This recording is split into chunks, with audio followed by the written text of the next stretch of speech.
Hello, and welcome to Rock the Cash Bar. I'm Ben Mowbray. And I'm Dianne Gallagher. Every week, we pick one song and do a deep dive into the lyrics and explore the different ways they've been interpreted. We will also discuss how the song connected to us on a personal level, focusing on all the embarrassing details. Glad to have you here. Now enjoy the show.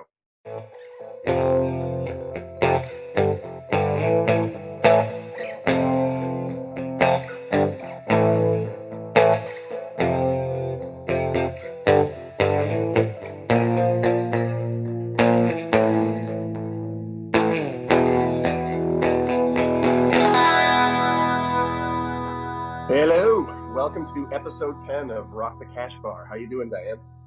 Hello, I'm good. It's 11 in the morning and I'm having a rum punch. And I might pour a little bit of rum into my coffee if I feel the stress needle rising.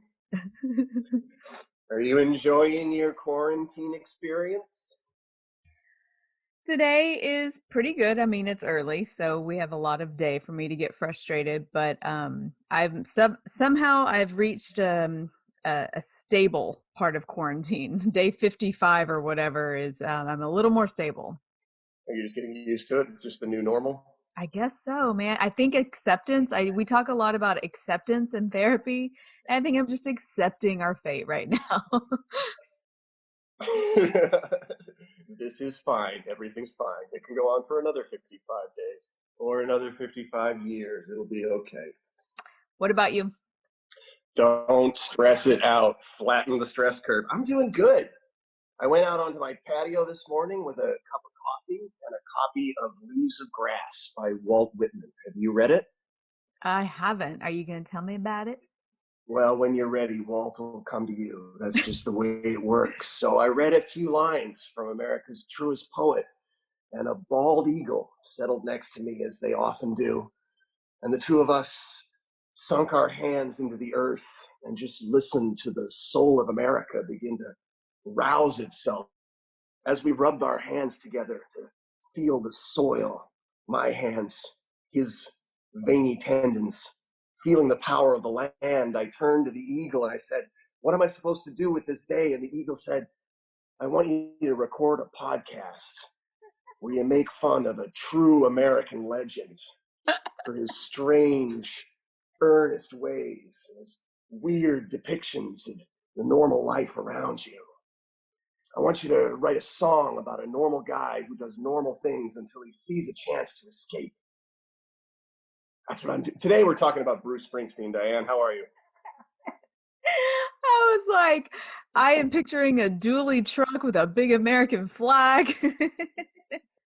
No, that's Bruce. That's my terrible, atrocious Bruce impression.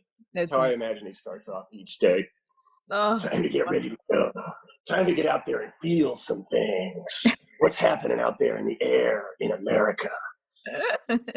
I probably, we're doing, today's episode is Because the Night, which is a song that I think is probably more famous for the Patti Smith version and maybe even the 10,000 Maniacs version, but it's a song that Bruce Springsteen wrote, and he frequently performs live because it's just a great, great tune. Yep. And we have to thank our Patreon voters for this. We have 5 now, and we have 5. We have 5. It wasn't a landslide, but we had one, Born in the USA, and one I'm on Fire, and then the rest went to Because the Night. So thank you guys. Yes, and thank you. This Because the Night, I think, is probably my favorite love song. I absolutely love this tune, and I do plan to. Bruce is a weird guy. I think you gotta take some time to kind of wrestle with Bruce a little bit and figure out what shelf you want to put him on. He's. You could accuse him for sure of being dad rock or even grandpa rock by now. It's okay to be a little embarrassed by Bruce. I would put Bruce sometimes in the guilty pleasure column, depending on who I'm talking to. Oh, but some people would be mad at you for that. Yeah, I think so too. I mean, he's obviously, you don't get that big unless you're that good. There's just no other way to do it. He's an icon for a reason. He did it deliberately, and he is fantastic. I think he's he's equal parts. Like he's right there to be made fun of because he's so sincere all the time, and He's because his songs kind of track, the same. he's this mixture of the boss machismo and love songs and poetry. It's a strange thing to break down. And a really easy thing to make fun of or to mock or to recoil from. Like he's a hard guy to deal with. And that I think that's what makes you an artist, right? Yeah, for sure. Are you a hard person to think about or a hard person to define? So because the night, take me now, baby, here as I am. Pull me close and try and understand. Desire is hunger, is the fire I breathe. Love is a banquet on which we feed. So this is a new couple, huh? Yeah, Like oh, you don't for say sure. desire is hunger is the fire I breathe as somebody to share a bathroom with. Right. Absolutely not. This When couple, you're down there scrubbing the bathroom tiles. I don't think they've even gotten together yet. I think this is almost like, I mean, he's written the song as if, they're already hot and heavy, but it's almost like the fantasy you have before you get with someone, like the way you think it's going to go down, as steamy as you think it's going to be. It almost feels like that. Yeah. This is like the night that the two of them met, right? Like Right. it can't be much further, down from that, right? Right. So come on now and try and understand the way I feel when I'm in your hands.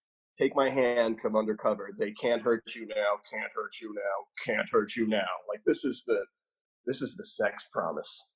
Right. Doesn't like it's the straight up like I'm gonna be the best night you've ever had. Like all those sorts of lies and things that it's a seduction song. Yeah. I've been told before, like after the first makeout, like I'm gonna ravage you, and then afterwards, I was like, wait, it didn't happen. That's a guy thing to do. I've definitely done that before. You got to make some promises that you know you can't keep because it just feels it's part of the dirty talk. But it definitely then he steps it up, right? Because the night belongs to lovers, because the night belongs to lust, Lust. because the night belongs to lovers, because the night belongs to us. It's one of my favorite things that songwriters do is when they change just one word and it changes the whole meaning. It's just like, whoa, is your name Shakespeare? Because you're unfathomable and confusing. But this is where the song kind of takes a turn. He says, have I a doubt when I'm alone? Love is a ring, the telephone. Love is an angel disguised as lust, here in our bed until the morning comes. So now here's a little bit of doubt. Here's a little bit of longing. Can't be a new couple if love is a ring, a telephone. But it's definitely a new thing. Like when was the last time? Like obviously you're married, but this reminds me. This song obviously came to me when I was in high school. But do you remember that moment like where you'd be sitting by the phone, like just waiting for it to ring? She said she'd Ben, call. Ben, Mhm. so many sad nights in junior high. And there was a rule that I couldn't get phone calls after a certain hour. So what I would do, so my parents wouldn't hear the phone ring, is I would call Astroworld. Okay, you could call Astroworld and get a recording, and it would just play on a loop, and it would give you the time and the dates. And then so if someone called during that, I would pick it up on the call waiting. So the Oh, phone brilliant. so the phone wouldn't ring. Mhm. So I used to have Astroworld's recording memorized. that He never called, that fucker but I didn't know call. everything about Astro World. And he didn't call. At least I can go see the Indiana Jones live action show at 11:30, and 12:30. These kids today, I'm Ben, they sorry, don't that's know. They don't know. they have a different kind of nightmare. Can you imagine what it's like to be like expecting somebody to call you or contact you, and then you're looking at all the different pictures they've liked on Instagram or everything they focus on Facebook? It'd be a fucking nightmare. I don't know which I'm is really glad that I missed out on all that shit. I don't know which is more excruciating though. Like we didn't have the instant gratification that the kids have now. But then with instant gratification comes a lot of fear too. I mean, these young kids are sending each other, you know, nudes at a really young age. And then like, oh God, now what's going to happen to those? Like, I don't know which one's worse. It's crazy. Do you? I mean, obviously you're a parent, and Charlie's too young, but I imagine that you look ahead a couple of years. Like, how do you raise a kid in a world where that's normal? Like that's like I just can't imagine that like walking into my kid's bedroom or monitoring their phone. You said like seeing a nude and just being like, well, that's part of growing up now. It's it makes me deeply sad. I mean, childhood is just shrinking and shrinking and shrinking. I'm like, enjoy being 5 because obviously when you turn 7, you're going to know more about sex than I do. Yeah, but like childhood is shrinking, but like our irresponsible youth phase is getting longer and longer. You know, like, or maybe it's just I'm getting older, but like now I meet people who are like 27 and 28, and I'm just like, oh, you're just a kid and you're acting like, True. you know, like I think like my parents had a family by the time they were 20. I mean, like a family, like 3 kids by the time they were 26. Wow. Yeah, and you know what I'm finding out? Some of my friends who have teenagers, they don't give a shit about getting their driver's license the way we did. Like What? they don't care. They don't want to drive, and we realize it's because we needed to get our driver's license to get away, to go see our friends, to go places. All their friends are on their phone. They can see their faces, they can talk to them any second of the day they want all day long. We didn't have that, so we wanted to get away. Like these kids nowadays, they're homebodies. They just stay home and look at their phone. Do they really? I mean, I don't have kids. I mean, that seems insane to me because from the time I was like 13 or 14, the only thing I wanted to do was get the hell away from my house. Get away. I had just daydreams of like when I get a car, I'm gonna go to Galveston every day. I'm gonna go to the beach every day. I'm gonna have the windows down all afternoon long. So we're Um, going through these lyrics, and do you want to go through these? Because basically, what I have written down is I have the Bruce and Patti written together lyrics, which we are kind of reading right now, and then we have the Bruce only lyrics, which are different. And this lyric that we yeah, just wrote about love as a ring, that's a specific story. Patti wrote that part, and it was for a very specific reason. You want to get to that later? yeah, we can probably get what I like about it is the way like the Bruce just comes in and Bruce is up because the night like Patti Smith wrote it absolutely beautifully. 10,000 Maniacs covered the Patti Smith version, but then when you hear the Bruce live version, there's a lot of fun stuff to it. But holy shit, does he kick the Bruce door down? Like you just let's go back and do that. Okay. So the Patti Smith lyric, the first verse is "Take me now, baby, here as I am. Hold me close, try and understand. Desire is hunger, is the fire I breathe. Love is a banquet on which we feed." Great It's line. beautiful. It's Great line. optimistic. It's sexy. It's loving. It's everything that you want in a fantastic song. Bruce, take it away. Take me now, baby, here as I am. Hold me close, try and understand. I work all day out in the hot sun. Break my back until the morning comes. Thanks, Bruce. Shit. You sure do, don't you? He says at the time he had struggled with this song because he didn't know how to write a love song back then. And I'm like, no shit.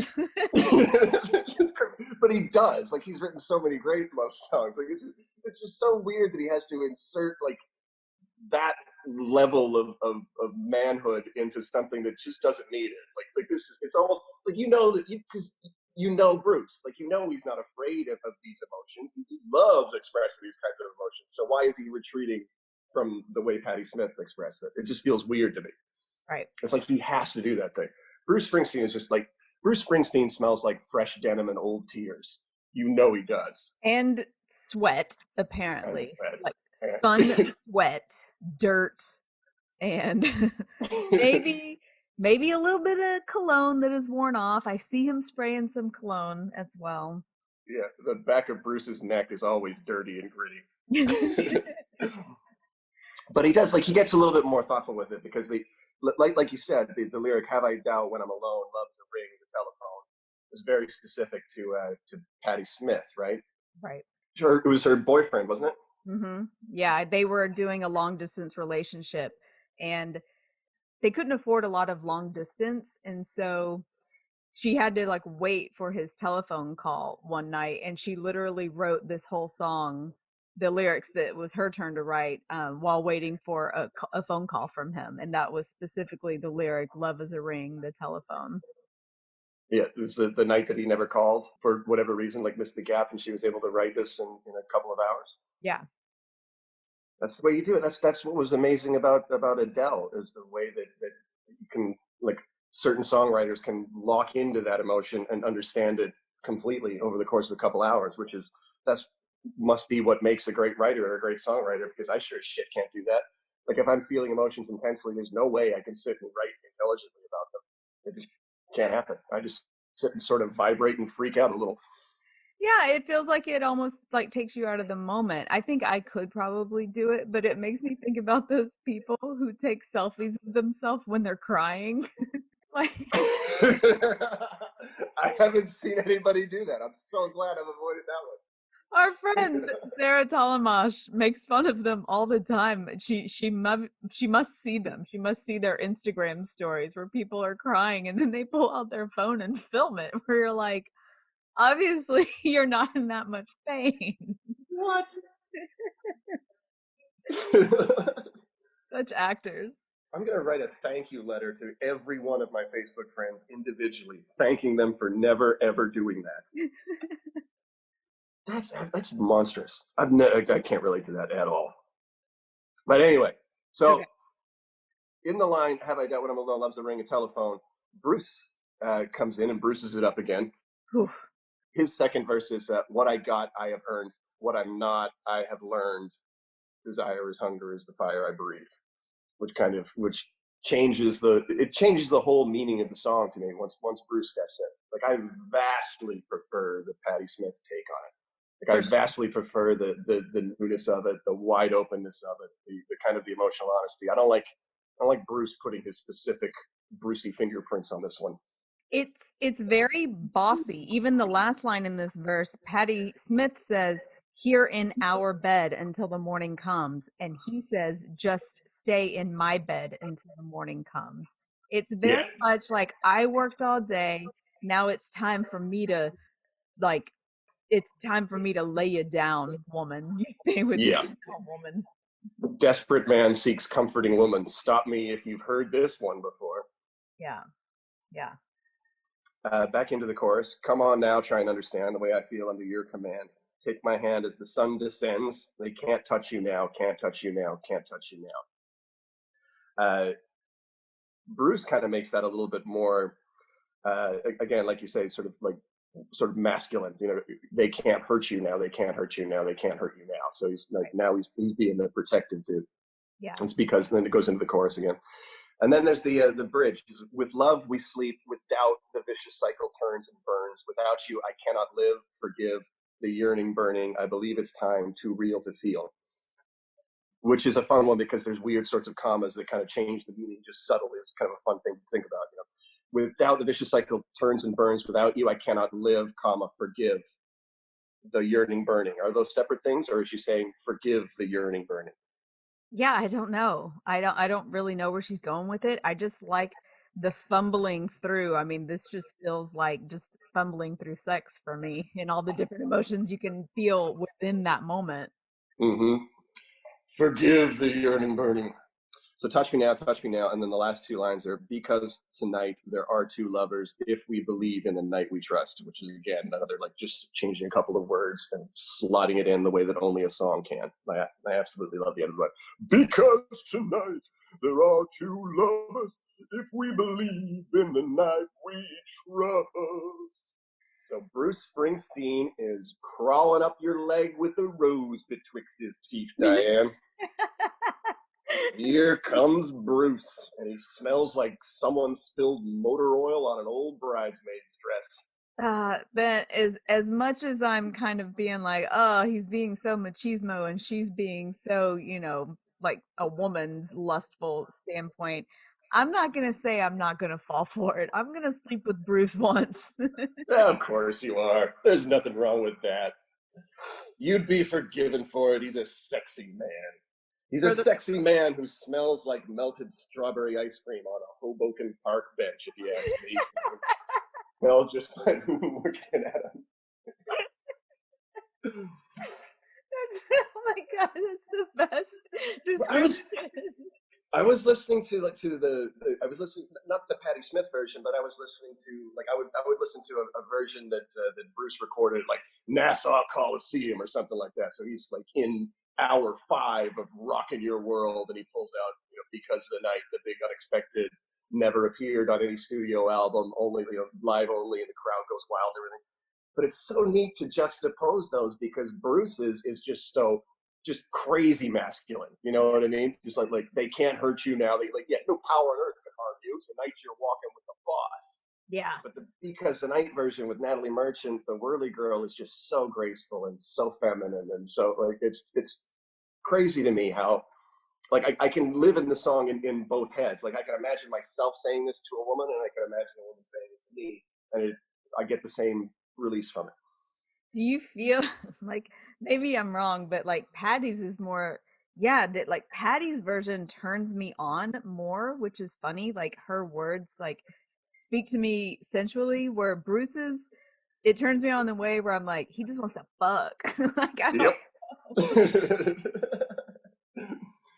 Bruce is looking for a little something something this evening, yeah. even though, and he's confident, because Bruce smells like a thrift store leather jacket that one of the sharks or jets died in. How many of these do you have? Spent all day on it, all day. It's I so good. outsourced this.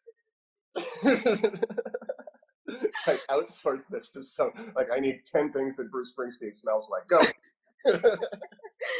Oh my gosh, the strawberry ice cream is the best. Oh shit.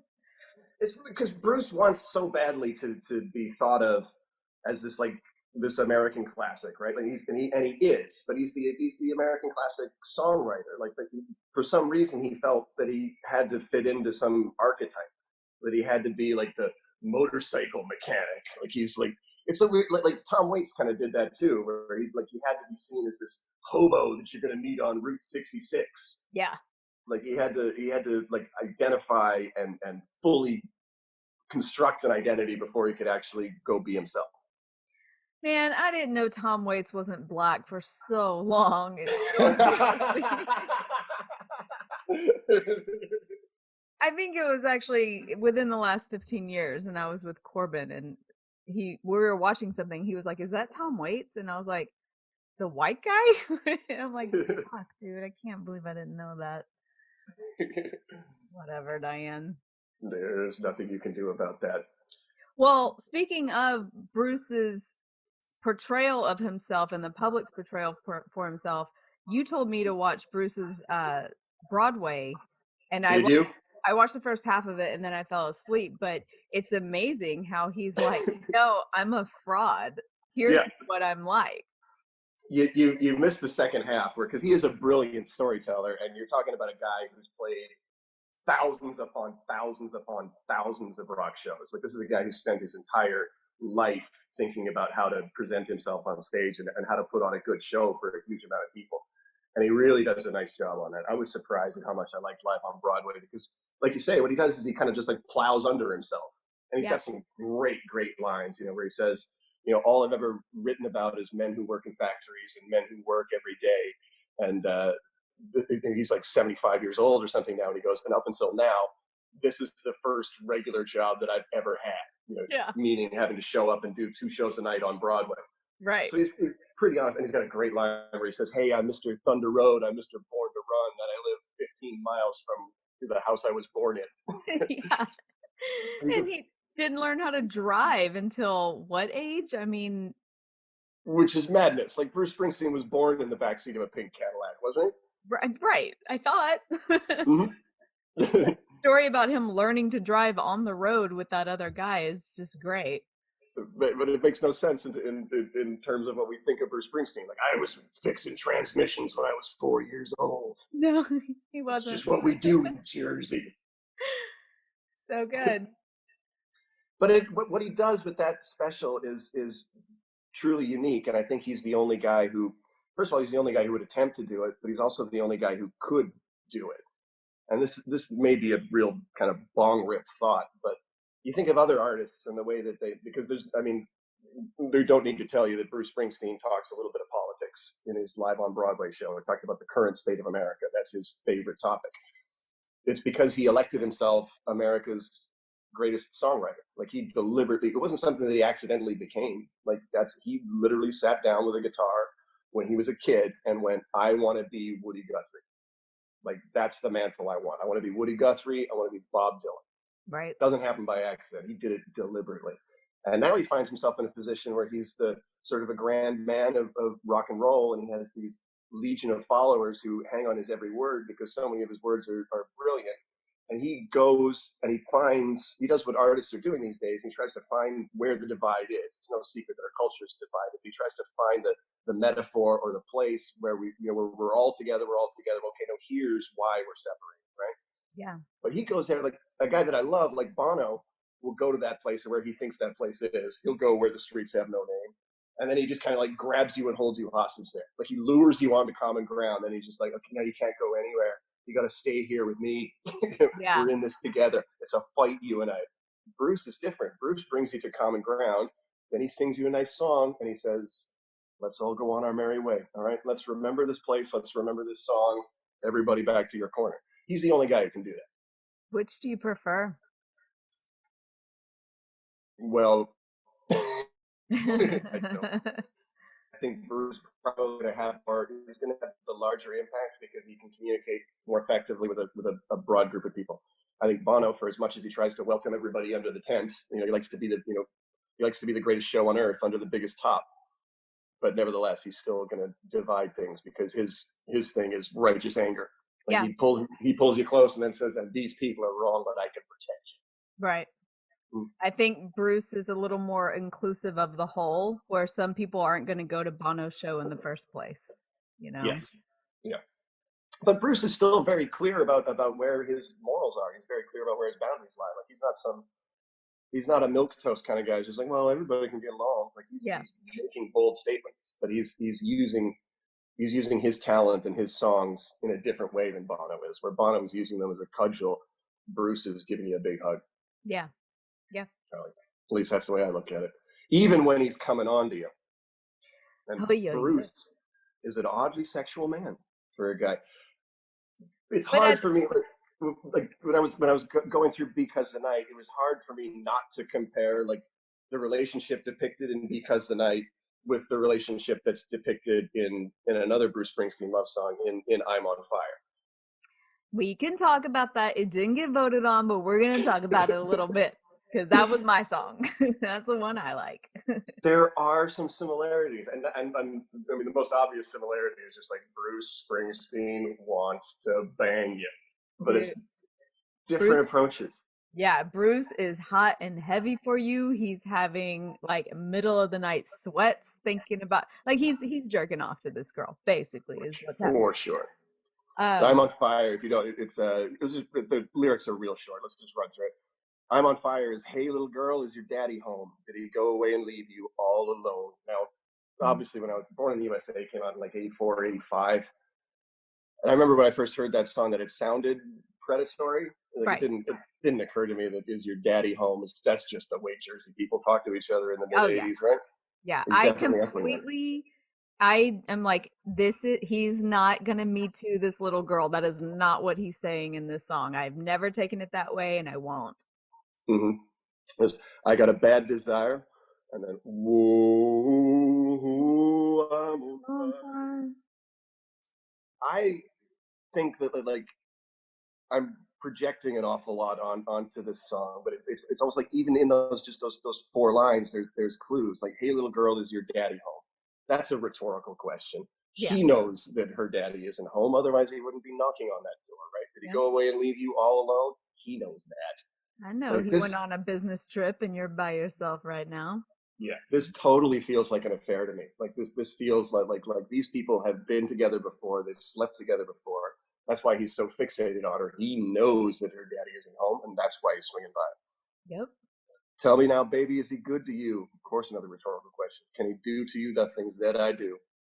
Mm-mm. This is like the same sort of promise like you were talking about earlier. And the guy like says, I'm gonna ravage you. You know, can he do to you the things that I do to you? Oh no, I can take you higher. Like, can you, Bruce? Can you? Feel like it's Prince all over again. You better Yep. prove it. You better come with it.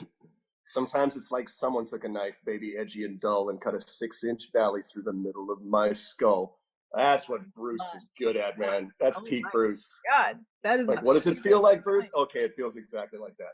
I remember listening to this song like when I was probably like 8 or 9 years old, like just a kid, and hearing that line, just like, okay, that's what it's gonna feel like, huh?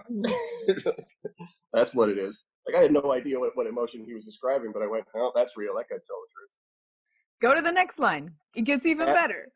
At night, I wake up with the sheets soaking wet and a freight train running through the middle of my head. Only you can cool my desire. Ooh, I'm on fire.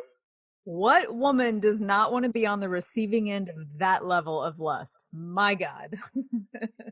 You, I think you probably want to be thought of that way. You want to be desired that way, but do you really want him knocking on your door, showing up like literally?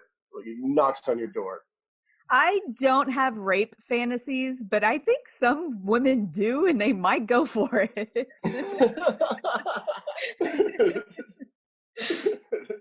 I don't think that Bruce is being rapey here, but he's No. definitely being like he's overstepping his bounds. Like this is a thirsty guy making a really, really reckless decision.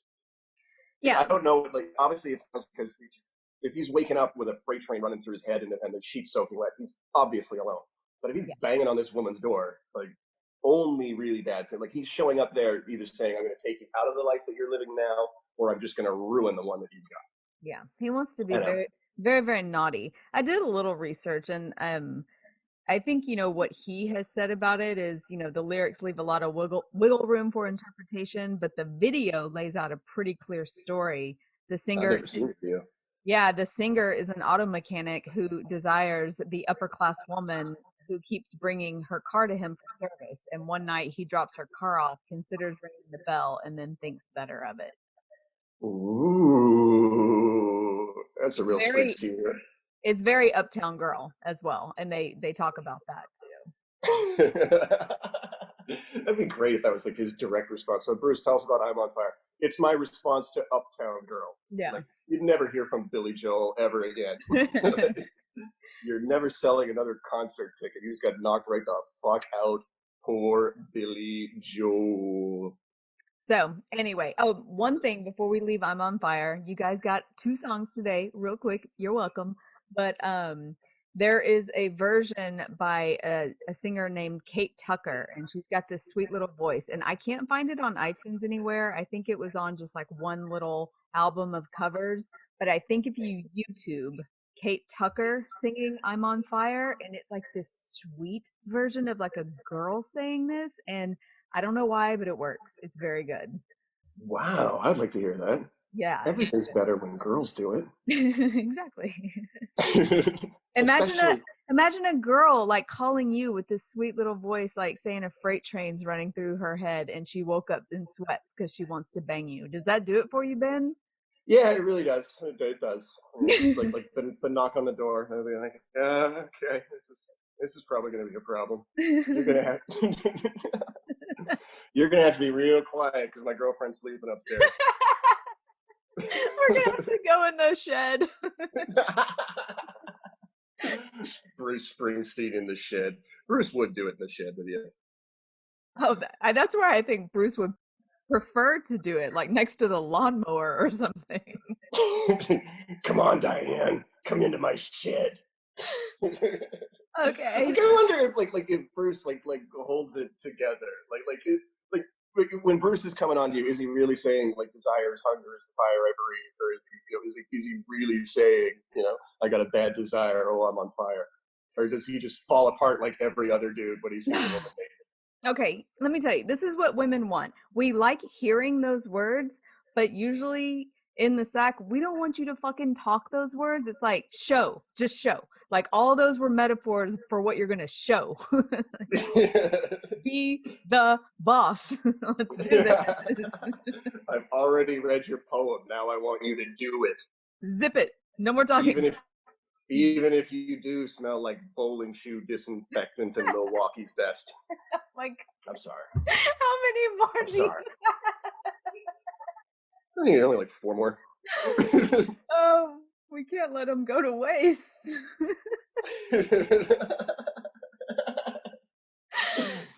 They're all Bruce is a poet, man. Bruce is a poet. He's filled with that. He's filled with that earnestness. He's filled with that desire to heal, and that's a lot to expect from a guy who smells like a raccoon peed on a pound of caramel in the backseat of a car on a hot summer day. That one was my favorite. That was my favorite. Yeah, I'm trying to just figure out a way to lead you into the rest of them. We're getting down to the end of them, I'm afraid. That well is running dry. Well, I will have to say the first time I heard this song was not from Bruce or Patti. Mine was the MTV Unplugged 10,000 Maniacs version, Yep, and I fell in love with it. Mine too. That was on my high school girlfriend's mixtape in the summer of '95. That was probably maybe the first 10,000 Maniacs song I ever heard. Oh, great. And I personally, I mean, I love Natalie Merchant. I love her voice. And our friend, Paul Odo, who he said we're allowed to say his name and that he was the guy that does a bunch of mushrooms that we talked about on a previous episode. He hates her voice. He has this like thing where he cannot stand Natalie Merchant's voice. And I don't get it. I love her. That's a shame. Maybe that's what's been wrong with Paul all these years. Poor guy just needs a Natalie Merchant hug. He just need to fall back in love with the whirly girl. Love her. Bruce is there for you when you need him, man. Like Bruce. I mean, we could do Bruce songs. We could do. I'm sure there is a podcast that's just nothing but going over Bruce songs. But it's Downbound Train is the one that gets me. Like it's like my maximum. Are you trying to make me cry song? Ooh. Like there's just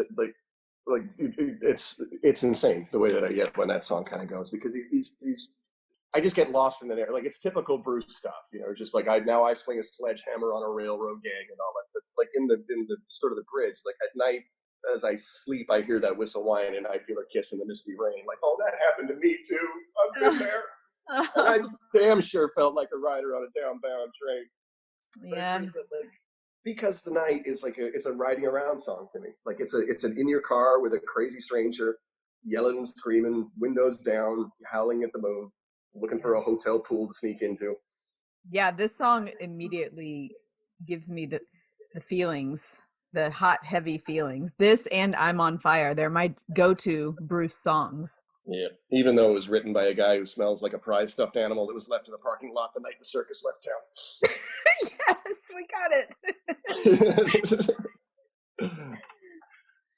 All right, Bruce, you're off my hooks. You did it. Thank you very much, pal. All right. Springsteen on Broadway is absolutely worth a watch, especially if you're a Bruce cynic. Yes, go watch it. The man is both artist and instrument. He is incredible.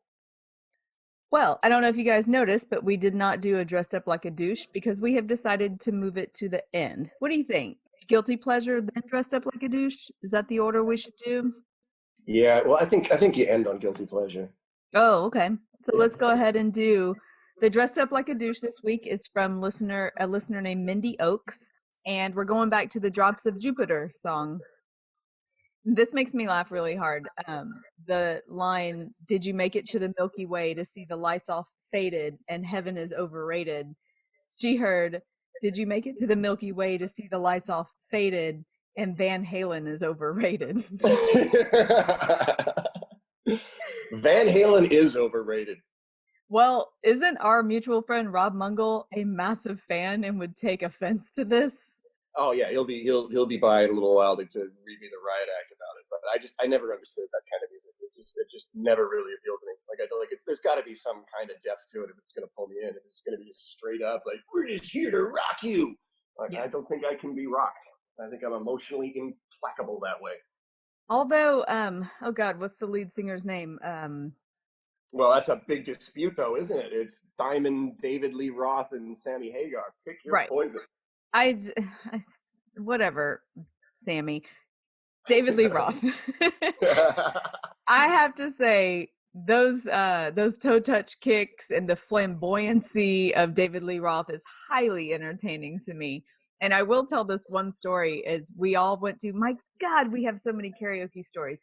Anyway, one night we all went to karaoke and I came up with this game of like, we put in a secret song for someone else they have to sing. They don't know what it is. Like you write a song, you put someone else's name on it, and then they call your name and you go up there blind, like shit, what am I about to sing? So we played it, and I don't remember who all was there, but it was me, Rob Mungle, and John Wessling. And my name gets called, and I go up there, and it's Panama by Van Halen. And honestly, I couldn't remember how just most of the song went. I just remembered Panama.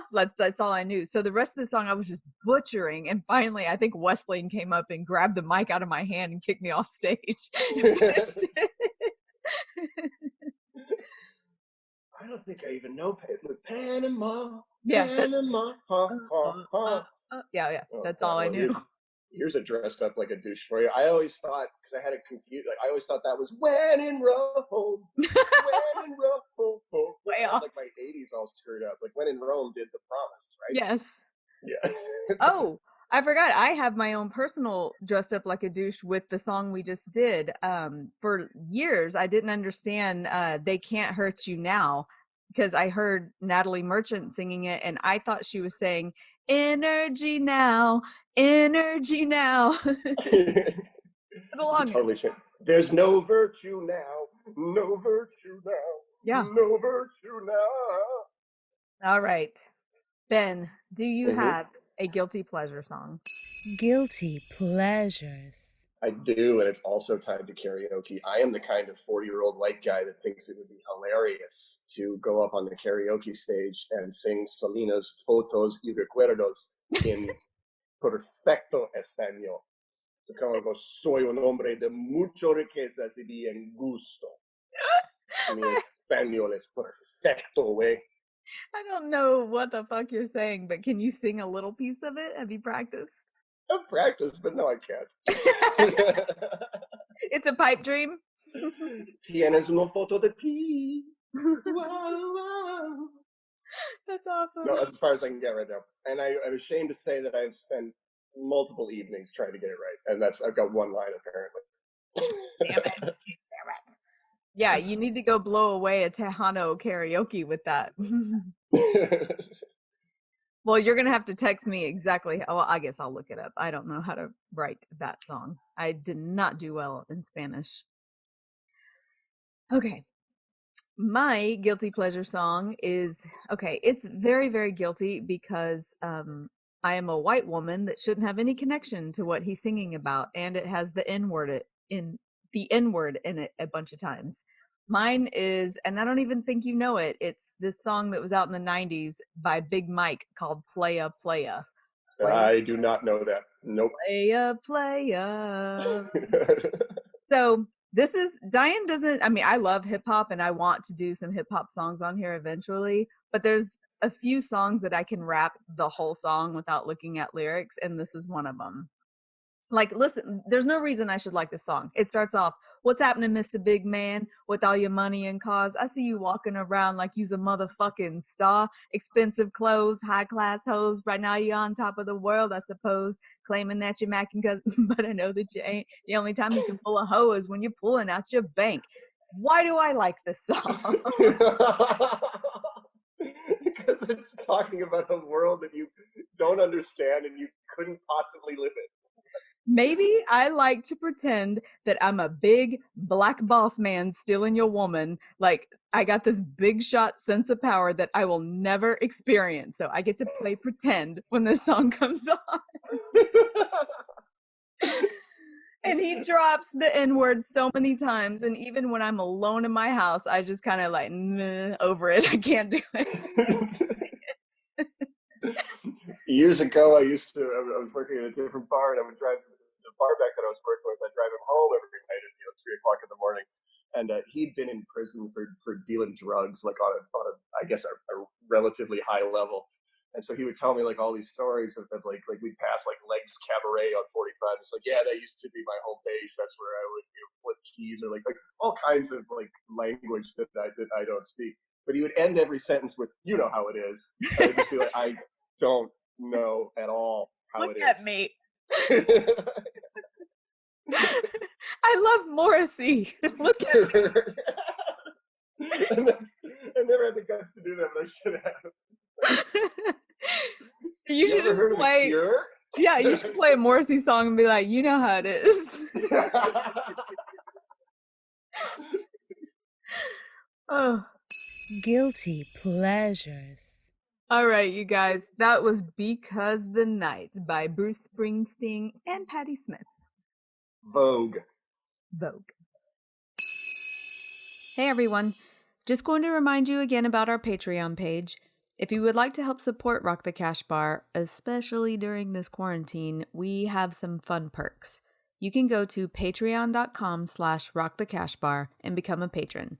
We only have one tier and it's $5 a month, and for that you will receive early access to all episodes, some awesome Rock the Cash Bar swag like koozies and stickers and some other fun stuff. And the biggest perk is Patreon members will have the opportunity to vote on which songs we cover on Thursdays. At the end of every Monday episode, we tell the listeners the 3 songs to be voted on, and the Patreon members get to make that final decision. So, no pressure. Just wanted to cover a little bit of the costs for making this podcast. Maybe give Ben, our out-of-work bartender, a little scratch if possible. And, have a fun way to make the podcast a little more interactive with our listeners. So, again, patreon.com/rockthecashbar. Thank you guys so much. That's a wrap on this week's episode of Rock the Cash Bar. Tune in every Monday to find out the new song of the week. Send us an email at rockthecashbarpodcast@gmail.com and tell us your personal misheard lyrics so we can read them on the podcast. You can also reach us at Twitter and Instagram at rockthecashbarpodcast. Please rate, review, and subscribe on Apple Podcast or wherever this podcast was downloaded.